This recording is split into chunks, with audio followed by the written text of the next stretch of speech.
The first time I saw an Imperial soldier, I thought we were finished. 7 feet tall, clad in sleek, black armor that shimmered under the twin moons, wielding energy weapons that burned through steel like paper. They called us primitives. They called our weapons relics. Until the night, we made them bleed. The valley was quiet except for the distant hum of Imperial drones patrolling the ruins of what had once been a human city. I tightened my grip on the worn leather of my rifle's grip, my breath steady despite the frost biting at my skin. Beside me, Ramirez adjusted the belt of ammunition draped over his shoulder. "Think they'll come through?" he murmured. "They always do," I said. The Empire never sent scouts. They didn't believe in subtlety. They marched forward in disciplined formations, confident in their technology, assured of their superiority. And why wouldn't they be? In the first weeks of the invasion, their orbital bombardments turned our cities into craters. Their plasma rifles cut through Kevlar like it was wet paper. Entire battalions were wiped out before we even understood the rules of this war. But something was different now. Something they hadn't accounted for. A low beep from Davis's wrist display broke the stillness. "They're coming," she whispered. I exhaled and peered through my scope. Down the slope, in the pale glow of moonlight, the Imperials advanced. A full squad, maybe 10, maybe 15, moving with the cold precision of machines. Their armor made no noise. Their rifles glowed with contained energy, ready to incinerate anything in their path. I tapped my comm twice, signaling the others. We waited. Timing was everything. The Imperials moved into the valley, their path narrowing between the broken husks of old buildings. They had no cover here. That was their first mistake. Ramirez flexed his fingers over the trigger of the M2 heavy machine gun, we'd salvaged from an old base. The Empire dismissed kinetic weapons as primitive, ineffective against their energy shields. But that was before we realized their shields were calibrated to deflect energy, not lead. Now I whispered. The night shattered with the roar of gunfire. Ramirez's .50 cal thundered, muzzle flash lighting up the ruins. The first Imperial in the formation took a full burst to the chest. Their shields flared, struggling, then collapsed. The rounds punched through, tearing into black armor, sending the soldier sprawling with a choked, alien scream. The others hesitated. They had never seen one of their own go down that fast. Davis fired next, her rifle barking in controlled bursts. More Imperials dropped. Blood, dark, viscous, splattered against the broken concrete. Panic rippled through their ranks. I lined up my shot and pulled the trigger. The round struck an Imperial square in the visor. The impact sent them reeling before they crumpled, motionless. They weren't invincible. They never were. They just believed they were. Push forward, I ordered. We moved in, advancing from cover to cover, bullets cutting through the silence between bursts of enemy fire. An Imperial broke rank, rushing toward Ramirez's position, plasma rifle spitting bolts of green fire. Ramirez ducked, narrowly avoiding a shot that turned a nearby steel beam into molten slag. He swung his M2 around and let loose another burst. The Imperial didn't even get a chance to scream before their torso was reduced to shredded metal and bone. Davis let out a sharp breath. They're retreating, and they were. The remaining Imperials, once so sure of their dominance, scrambled back up the slope, their formation shattered, their confidence shaken. I didn't celebrate. Not yet. I grabbed my radio. "Command, this is Reaper. We just broke an Imperial squad in Sector 4. Confirming, kinetics work. Repeat, kinetics work." A pause. Then the voice of Colonel Briggs crackled through. "Say again, Reaper. You heard me. Their shields don't stop our rounds. We can kill them." Silence. Then a single exhale. "Understood. Hold your position. Reinforcements are en route." I lowered the radio and looked at my team. Ramirez grinned, sweat beading on his forehead. Davis still had her rifle trained on the ridge, just in case. "Think they'll come back?" Ramirez asked. I watched the bodies littering the valley, the dark blood staining the snow. Above us, the stars remained indifferent, distant pinpricks of light in an endless void. I tightened my grip on my rifle. "Yeah," I said. "And next time, they'll bring more." The first warning came with a low rumble beneath the earth, a tremor so deep I felt it in my teeth. I exchanged a glance with Ramirez, who was already pulling another belt of ammo over his shoulder. Davis muttered a curse and checked her rifle. We all knew what it meant. The Empire was coming back, and this time, they weren't underestimating us. The valley where we had won our first real fight against the Imperials was quiet again, but it wouldn't stay that way for long. The snow was trampled with boot prints, some human, some not. Spent shell casings glittered like broken teeth in the moonlight. The bodies of the fallen had been retrieved, both theirs and ours.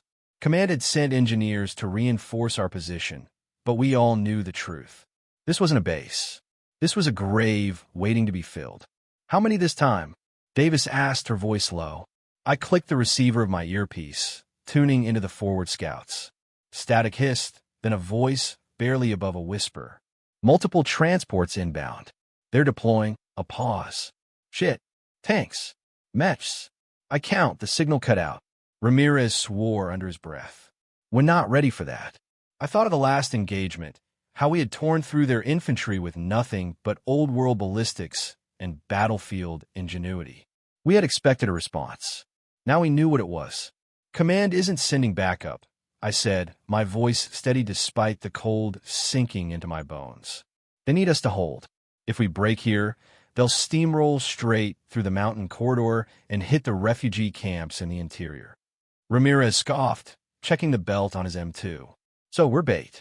Not bait, I corrected. A lesson. I could feel the weight of their stares, the unspoken question hanging between us. Could we survive this? Davis exhaled sharply and chambered around. Then let's make it a damn hard lesson. We moved quickly, setting charges along the ridgeline, placing every scrap of ordnance we had left where it would do the most damage. There was no illusion of retreat, no fallback position. This was it. The first dropships came in low, sleek and black against the burning sky. They hovered above the ridgeline before releasing their payloads, lines of armored troopers dropping to the snow like metal-clad specters. Behind them, the ground shuddered as mechanized walkers stepped off reinforced landing ramps, their long-barreled cannons sweeping the valley. Then came the tanks, massive constructs of onyx plating, their treads carving deep scars in the frozen earth. Their turrets swiveled with slow, deliberate menace. Energy shields shimmered faintly in the cold air. The Imperials had learned. They weren't sending foot soldiers to die against kinetic rounds anymore. A voice crackled over an open channel, Imperial standard. The tone was smooth, confident, dismissive. This is Lord Xavier of the Dominion First Fleet. Surrender now, and I will grant you a swift death. I thumbed my radio. Xavier, I repeated, my voice calm. You sound scared. Silence stretched on the channel. Then a soft chuckle. Your arrogance is commendable, human, Xavier said. But it will not save you. Arrogance. I said, you came down here thinking we'd be dead already. Tell me, how did it feel watching your men bleed out in the snow? The chuckle stopped. The calm cut out. Then the tanks fired. The valley exploded in a storm of plasma and earth-shaking detonations. Our trenches collapsed, sending men tumbling into the ice. The ridgeline lit up as enemy fire rained down. Trees ignited, their skeletal remains casting twisted shadows against the storm-lit sky. Hold the line, I roared over the cacophony. Davis took the first shot, her armor-piercing round slamming into the leg joint of a walker. The mechanism sparked, hydraulics failing. The machine lurched, trying to compensate, but before it could, Ramirez unloaded the M2 straight into the exposed joint. The rounds punched through. The walker stumbled, then collapsed with a metallic shriek. That's one, Ramirez barked. More followed. Our weapons weren't built for this kind of war, but we adapted. We aimed for joints, for weak spots, for the soft, unarmored places the Imperials thought we'd never reach. The tanks rolled forward, firing in measured, relentless intervals, and for everyone we took down, 3 more advanced. A plasma shell detonated too close. My world spun as I was thrown backward, my ears ringing with the force of the blast. Snow and dirt rained over me. My vision swam. A shadow loomed. An Imperial vanguard, clad in obsidian armor, stood over me, his weapon charging. He hesitated. They always did, at least for a moment. The Imperials weren't used to seeing humans still moving after a direct hit. That moment was all I needed. I yanked my sidearm from its holster and fired point-blank into the slit of his visor. The first round cracked the glass. The second caved it in. The body hit the ground before the sound of the shot faded. I dragged myself up, wiping blood from my mouth. The battle had become chaos. Davis was down, dragging herself behind a wrecked vehicle, her left arm limp and bleeding. Ramirez was still firing, his machine gun barrel glowing red-hot, even as enemy forces closed in. We were being pushed back. I grabbed my radio, switching to an emergency frequency. "This is Reaper," I said, voice raw. "We need air support. Now." Static. Then a voice cold, grim. "Negative, Reaper. You hold." I clenched my jaw. I looked up at the ridge where the Imperial forces stood, their numbers endless, their machines blotting out the stars. Ramirez was still firing. Davis was still breathing. I gripped my rifle and turned back toward the fight. If they wanted to see what humanity could do, we'd show them. The first explosion ripped through the valley with a force that sent shockwaves through my bones. Snow, dirt, and fire erupted in every direction, consuming the front line of the advancing Imperial forces. The charges we'd set along the ridgeline detonated in a cascading inferno, swallowing entire squads of enemy troops and toppling their forward walkers like broken toys. But they kept coming. Through the smoke and fire, the storm vanguards advanced, unfazed by the carnage. Their black armor was now streaked with dirt and blood, but their pace never slowed. Behind them, the tanks pressed forward, their energy shields shimmering as they absorbed the debris flung by the detonations. And then, through the thickening haze, I saw him. Xavier. The Imperial commander moved with a predatory grace, his cape billowing behind him like a shadow given form. His weapon, a cruelly curved energy blade, glowed with an unnatural light, and in his other hand he carried a sidearm unlike anything I'd seen before, a sleek, elegant thing, its barrel pulsing with restrained power. He didn't speak. He didn't need to. We understood each other now. Ramirez and Davis were still breathing, but barely. Ramirez had sustained burns along his left side from a near-miss plasma blast, his usual sharp wit replaced by gritted teeth and pain. Davis had lost too much blood, her rifle trembling in her grip as she tried to steady herself against the bunker wall. We were out of time, out of options. Xavier lifted his weapon, pointing it toward us. I raised my rifle, locking eyes with him through the swirling ash. Then he moved. The world blurred. He closed the distance between us faster than any human could react, his blade arcing toward my throat. I barely ducked in time, the heat of the weapon scorching the air where my head had been a moment ago. My counterattack was immediate. I slammed the butt of my rifle into his side, following with a point-blank shot to his chest. The impact staggered him, but only for a breath. His shield flared, absorbing the round before dissipating the energy harmlessly into the air. I cursed and rolled backward, narrowly dodging another strike that sliced clean through a steel support beam behind me. Ramirez fired next. His shotgun barked, the heavy slug punching into Xavier's side. This time the shield failed. The Imperial commander grunted, stepping back as black blood dripped from a ragged tear in his armor. But instead of retreating, he turned, leveling his sidearm at Ramirez. "Ramirez, move!" I shouted. Too late. The energy blast struck him square in the chest. His body jerked, the force sending him crashing to the ground. "Damn it!" Davis screamed, dragging herself toward him, her hands shaking as she pressed against the wound. Xavier exhaled slowly, tilting his head toward me. "You should surrender," he said. "This suffering is pointless." I gritted my teeth. "You really don't get it, do you?" His expression remained unreadable beneath his helmet. I took a slow step back, hand drifting toward the detonator clipped to my belt. "You think we fight because we believe we can win," I continued. "That's your mistake. We fight because we have to. Because if we don't, You'll take everything. And we're done letting you take. His gaze flicked to my hand, realization dawning. I pressed the trigger. The charges inside the bunker erupted in a shockwave of heat and light, the force throwing me backward. The ceiling buckled, the walls cracked, and the ground itself seemed to lurch beneath me.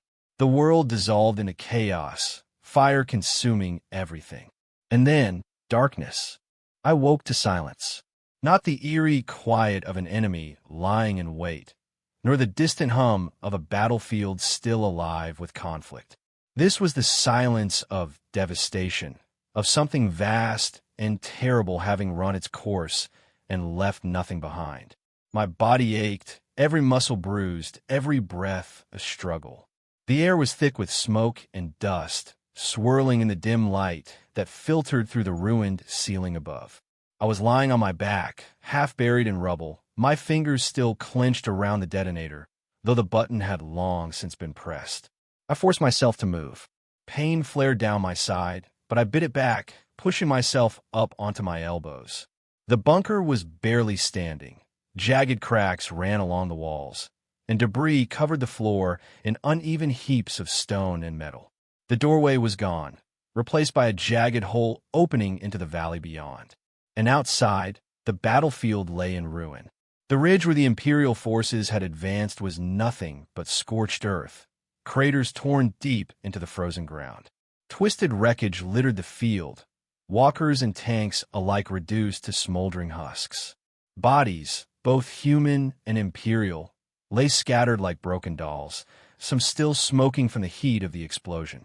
And in the center of it all, unmoving, was Xavier. The Imperial commander's armor was scorched, one of his arms hanging limp at his side.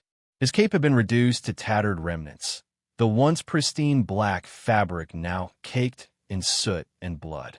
He knelt amid the wreckage, his energy blade flickering weakly in his grasp. I reached for my sidearm. He didn't move. I pushed myself to my feet, stumbling slightly as I stepped forward. My vision swam, but I ignored it, keeping my gun steady as I approached him. His helmet was cracked. The smooth obsidian surface splintered down the center. Through the jagged break, I saw his eyes, dark, alien, but unmistakably filled with something I hadn't expected. Recognition. You, he rasped, his voice no longer carrying the weight of authority, but something far more human. You did this. I didn't answer. There was nothing to say. He tried to rise, but his body betrayed him, his leg buckling beneath him. He gritted his teeth, but there was no anger in his expression, only the weary acceptance of a warrior who had finally lost the battle he thought was his to win. I took another step closer, my weapon aimed at his head. One shot. That's all it would take. He exhaled slowly. You are not what I expected. I frowned. What did you expect? He tilted his head slightly. A savage. A desperate creature clinging to outdated weapons and old ways. But now, I see. I didn't lower my gun. Your people, he continued, his voice quieter now. You're not weak. You are not broken. He let out a breath that almost sounded like a laugh. You are dangerous. I held his gaze, watching the light in his eyes flicker like a dying flame. He wasn't pleading. He wasn't afraid. He had simply realized the truth too late. Behind me, there was movement. A cough, a groan of pain. Davis. I turned just enough to see her struggling to sit up against the rubble. Her face was pale, her uniform stained with blood and ash, but she was alive. Ramirez, however, wasn't moving. A lump formed in my throat, but I shoved it down. Xavier's voice pulled me back. They will send more, he said, each word labored. The Empire does not forget. They will come again and again, until your kind is wiped from this world. I met his gaze one last time. Then we'll teach them the same lesson, I said, and I pulled the trigger. The shot echoed through the ruined battlefield, cutting through the silence like a final exclamation mark on the fight that had led us here. Xavier slumped forward, his weapon falling from his grasp, the last ember of his defiance snuffed out. I let out a slow breath, the weight of the moment settling over me. The fight was over. For now. I turned toward Davis, limping toward her as she gave me a weak smirk. Hell of a mess, she muttered. I nodded. We won. Her smile faded slightly. Did we? I glanced back at the destruction, at the bodies left behind, at the dark smears of blood soaking into the snow. The cost had been high. Ramirez was gone. Half our forces had been wiped out. And she was right. The Empire wasn't finished. This wasn't a war we could win in a single battle. But we had proven something today. We had made them bleed. And next time, we'd be ready.